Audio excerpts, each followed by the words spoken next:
الحمدللہ رب العالمین والصلاة والسلام علی خیر خلقہ محمد وعلی آلہ وصحبہ اجمعین، اما بعد۔ آج تیسیر النحو کا درس نمبر 115 ہے، جس میں ہم لوگ بقیہ حروف غیر عاملہ کی بحث کو پڑھیں گے۔ 12ویں قسم حروف غیر عاملہ کی تنوین ہے۔ یہ تلفظ میں نون ساکنہ ہے، نہ کہ خط میں، اور زائدہ ہے، کلمہ کے آخری حرف کی حرکت کے بعد آتا ہے، فعل کی تاکید کے لیے نہیں ہوتا ہے، اس لیے کہ نون ساکن تاکید کے لیے بھی استعمال ہوتا ہے مگر وہ مراد نہیں ہے۔ جیسے زیدن، تلفظ میں اس کی حقیقت زیدن یعنی نون ساکن کے ساتھ ہے، زید کا آخری حرف دال ہے اور اس کی حرکت ضمہ ہے، ضمہ کے بعد نون ساکنہ یہی تنوین ہے۔ اس کی قسموں اور دیگر تفصیلات کا ذکر علامات اسم کی بحث اور اس کے حاشیے میں گزر چکا ہے، یعنی اسم تنوین کی قسمیں وہاں بتائی جا چکی ہیں۔ تنوین تمکین ہے، تنوین تنکیر ہے، تنوین عوض ہے، تنوین مقابلہ ہے، تنوین ترنم ہے، وہ ساری چیزیں وہاں بتائی جا چکی ہیں۔ اور 13ویں قسم نون تاکید، حروف غیر عاملہ کی 13ویں قسم نون تاکید ہے۔ یہ ایسا نون ہے جسے امر اور مضارع جبکہ اس میں طلب کا معنی ہو کی تاکید کے لیے وضع کیا گیا ہے، جیسے افعلن لیفعلن۔ بقیہ تفصیلات فی المضارع کے مبنی ہونے کے بحث میں گزر چکی ہیں، اور وہاں بتایا گیا ہے کہ 5 صیغے ایسے ہیں کہ جن میں نون تاکید جب مباشرتاً مل جاتی ہے تو وہ فعل مضارع کا وہ صیغہ بھی مبنی ہو جاتا ہے، لیکن اگر مباشرتاً نہ ملے تو مبنی نہیں ہوتا، اور بقیہ اور تفصیلات بھی وہاں بتائی گئی ہیں۔ اور 14ویں قسم لام تاکید ہے، حروف غیر عاملہ کی 14ویں قسم لام تاکید ہے۔ یہ تاکید کا حرف ہے، اس لیے کہ یہ اپنے ماں بعد کی تاکید کرتا ہے اور کچھ عمل نہیں کرتا، اور یہ درج ذیل چیزوں پر داخل ہوتا ہے۔ پہلی چیز مبتدا جب خبر سے پہلے ہو، مبتدا جب خبر سے پہلے ہو تو مبتدا پہ لام داخل ہوتا ہے، جیسے لأنتم اشد رہبتاً۔ اور دوسری جگہ خبر جب خبر مبتدا سے پہلے ہو یعنی مقدم ہو، جیسے لذکی خالد۔ تیسری چیز فعل مضارع ہے، جیسے لا یحب اللہ المحسنین۔ اور چوتھی چیز ہے لیسا کو چھوڑ کر، لیسا بھی فعل ماضی جامد ہے، لیکن لیسا کو چھوڑ کر کے اور جو فعل ماضی جامد غیر متصرف ہیں ان پر بھی یہ لام تاکید داخل ہوتا ہے، جیسے لبئس ما کانوا یعملون۔ ٹھیک ہے، اس کے بعد ہے اسالیب نحویہ پڑھنا ہے۔ کلمہ کی تینوں قسموں کو ذکر کرنے کے بعد اب ہم کلام سے متعلق درج ذیل اسالیب نحویہ کو پڑھیں گے۔ ٹھیک ہے، اسلوب شرط، اسلوب قسم، اسلوب مدح و ذم، اسلوب تعجب، اسلوب اختصاص، اسلوب اغراء و تحذیر۔ ان تمام اسالیب کا تعلق کلام سے ہے، کلمہ سے نہیں ہے۔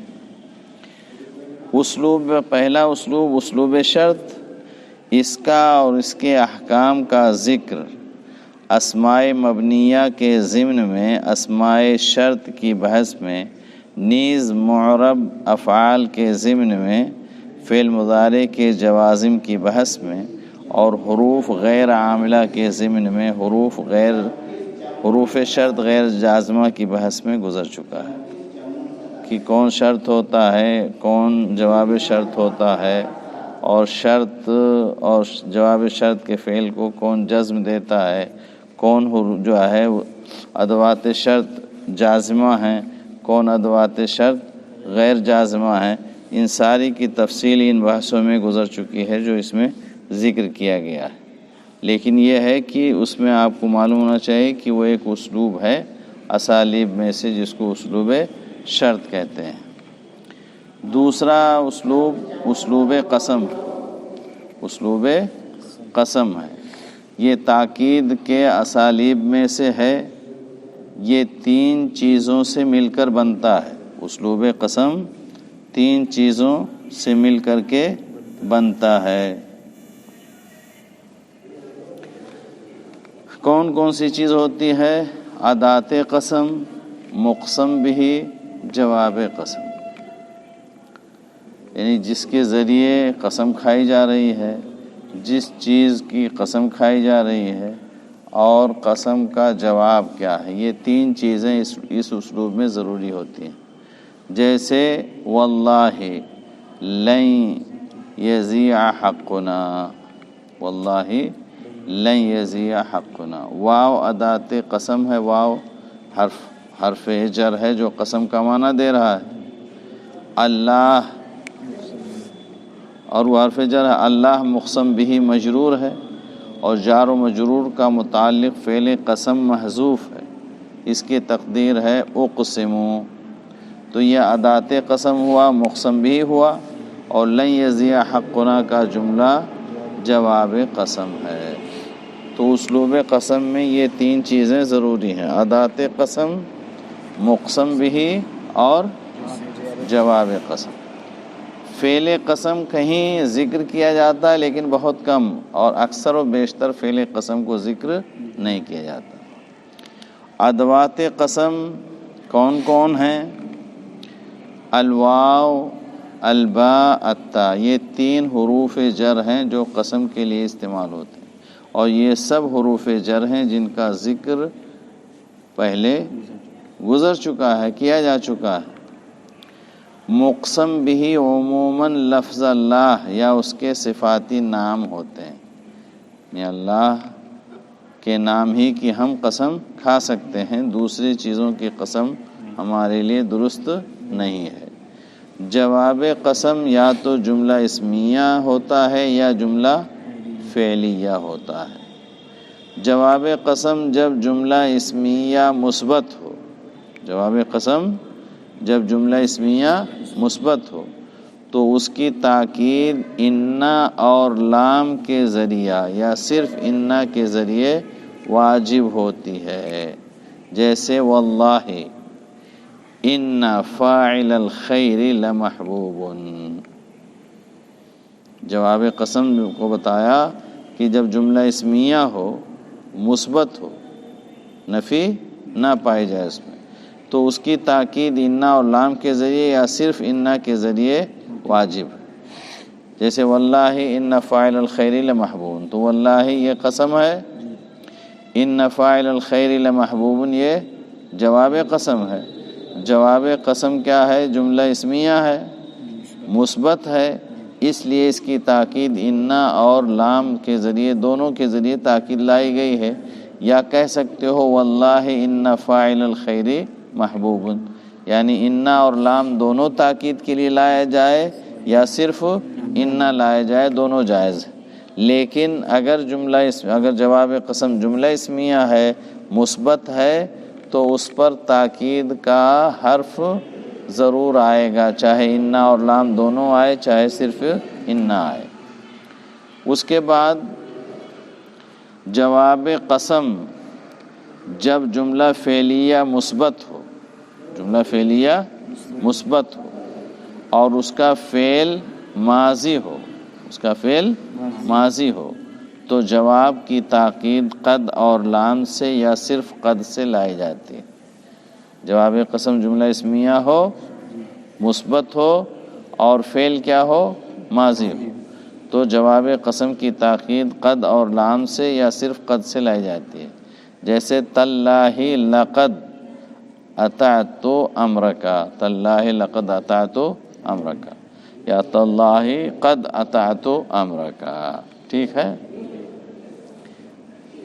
جواب قسم جب جملہ فعلیہ مثبت ہو اور اس کا فعل مضارع ہو، اس کا فعل مضارع جواب قسم کی لام سے ملا ہوا ہو، اور اس کا فعل مضارع جواب قسم کی لام سے ملا ہو تو جواب کی تاکید نون تاکید سے لائی جاتی ہے، جیسے واللہ لأساعدن المحتاج، یعنی گویا جب جملہ فعلیہ جواب قسم جملہ فعلیہ ہو تو اس کی پہلی شق یہ ہے کہ اس کا فعل اگر ماضی ہے تو اس کی تاکید قد اور لام سے دونوں سے یا صرف قد سے ضروری ہے، اور جب جواب قسم جملہ فعلیہ مثبت ہو اور اس کا فعل مضارع جواب قسم کی لام سے ملا ہوا ہو، جواب قسم کی لام سے ملا ہوا ہو، تو ایسی صورت میں جواب کی تاکید نون کے ذریعے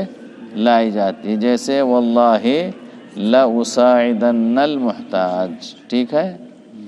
جواب قسم کا جملہ جب منفی ہو، مثبت کی صورت میں تو یہ جملہ اسمیہ کو بتا دیا، جملہ فعلیہ کی دو جو ہے قسمیں بتا دی، اس کے بعد کہہ رہے ہیں کہ اگر جواب قسم کا جملہ منفی ہو تو وہ چاہے جملہ اسمیہ ہو یا فعلیہ ہو اس کی تاکید نہیں لائی جاتی، جیسے واللہ لا نجات الا بالایمان، واللہ لا نجات الا بالایمان، یہاں لا نجات الا بالایمان جملہ اسمیہ ہے لیکن منفی ہے تو تاکید کا کوئی حرف نہیں لایا گیا، نہ ان لایا گیا نہ جو ہے لام لایا گیا، اور واللہ لا یضیع مجہودک، اس میں بھی جواب قسم لا یضیع مجہودک منفی ہے، اس لیے کوئی بھی تاکید نہیں لائی گئی، ٹھیک ہے۔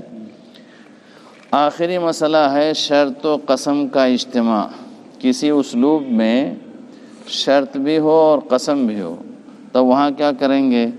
ایسا بہت ہوتا ہے کہ ایک ہی ترکیب میں شرط اور قسم دونوں اکٹھا ہو جائیں، ایسی صورت میں ان میں سے جو پہلے ہوگا، شرط اور جواب، شرط اور قسم میں سے جو پہلے ہوگا تو جواب اسی کا ہوگا، جواب اسی کا ہوگا، جیسے ان اتقنت العمل واللہ تنجح، اب ان اتقنت العمل یہ شرط ہے، واللہ یہ قسم ہے، تو شرط اور قسم دونوں اکٹھا ہو گئے، لیکن اس میں سے شرط پہلے ہے نا، اس لیے تنجح جو جواب ہے وہ جواب شرط کا جواب ہوگا، قسم کا جواب نہیں ہوگا، لیکن معنی ادا ہو جائے گا اس کا، لفظاً جواب کس کا ہوگا؟ شرط کا ہوگا۔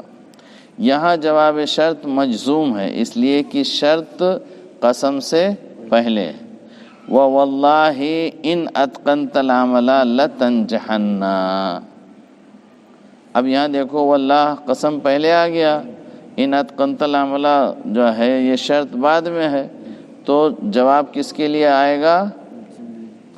قسم کا، قسم کا جواب آئے گا، لَتَنْجَحَنَّ یہ جواب قسم ہے، اور چونکہ جواب جملہ فعلیہ ہے لام کے ساتھ ملا ہوا اس لیے اس کی تاکید نون تاکید کے ذریعے لائی گئی ہے، لَتَنْجَحَنَّ یہاں جواب قسم ہے اس لیے کہ قسم شرط سے پہلے ہے۔ وصلی اللہ علی نبینا محمد وعلی آلہ وصحبہ وسلم۔